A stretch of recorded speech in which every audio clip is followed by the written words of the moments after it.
4 ବର୍ଷ ଧରିକି ମୋର ଗଜନିଆ ଗଛ ମୁଁ ରଖିଛି ଆଉ ତା ଦେହରୁ ମୂଳରୁ ବାହାର କରି କିଛି ଚାରା ବି ଏଇଠି ବନେଇଥିନି।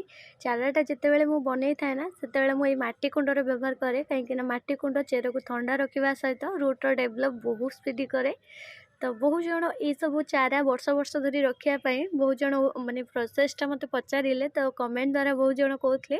କମେଣ୍ଟ ଦ୍ୱାରା ଯେହେତୁ ମୁଁ ଡିଟେଲ୍ସ କହିପାରୁନି, ତ ସେଥିପାଇଁ ଭାବିଲି ଆପଣମାନଙ୍କୁ ଭିଡ଼ିଓ ଦ୍ୱାରା ହିଁ ସେୟାର କରିଦେବି କିଛି, ଯେମିତି ଆପଣମାନେ ବି ଆପଣଙ୍କ କିଛି ଗାର୍ଡ଼େନରେ ଯେଉଁ ଶୀତଦିନିଆ ୱିଣ୍ଟର ପ୍ଲାଣ୍ଟ ବା ସିଜନାରୀ ଗଛ କିଛି ଆଡ଼୍ କରୁଛନ୍ତି ନା, ତାକୁ ବର୍ଷ ବର୍ଷ ଧରି ରଖିପାରିବେ ଆଉ ତାରି ମୂଳରୁ କିଛି ଆପଣ ଚାରା ବି ବନେଇକିରି ନେକ୍ସଟ ସିଜନ୍ ପାଇଁ ଆପଣ ଗଛ ପ୍ରସ୍ତୁତ କରିପାରିବେ।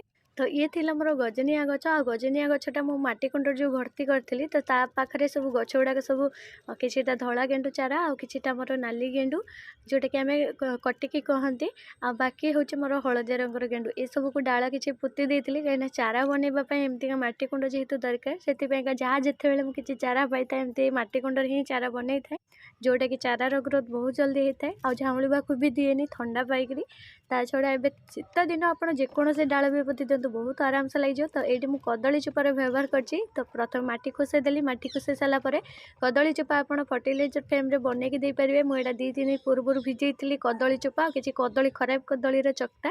ତ ଏଇଠି ମୁଁ ଗଛର ଗ୍ରୋଥକୁ ବଢ଼ାଇବା ପାଇଁ ମୁଁ ଏଇଠି ଇମ୍ୟୁନିଟି ବୁଷ୍ଟ ପାଇଁ ମୁଁ ଦେଉଛି କଦଳୀ ଚୋପାର ଫର୍ଟିଲାଇଜର। ବାସ୍ ଆପଣ ବେଶୀ କିଛି କାମ କରିବାକୁ ପଡ଼ିବନି, ଏମିତି କଦଳୀ ଚୋପାର ଫର୍ଟିଲାଇଜର ଆପଣ 2 ଘଣ୍ଟାରୁ 3 ଘଣ୍ଟା ଆପଣ ଭିଜେଇକି ବି ରଖିବି ଆପଣ ଆଡ଼୍ କରିପାରିବେ। ଗଛରେ ଏଇଟା ବହୁତ ଜଲ୍ଦି ନ୍ୟୁଟ୍ରିସନ୍ ଯୋଗାଇଥାଏ ଆଉ ଆପଣ ଯେଉଁ ଚାରା ଲଗାଇଥାନ୍ତି ଛୋଟ ଛୋଟ କଣ୍ଟେନର ବି ଆରାମସେ ଲାଗି ଗ୍ରୋ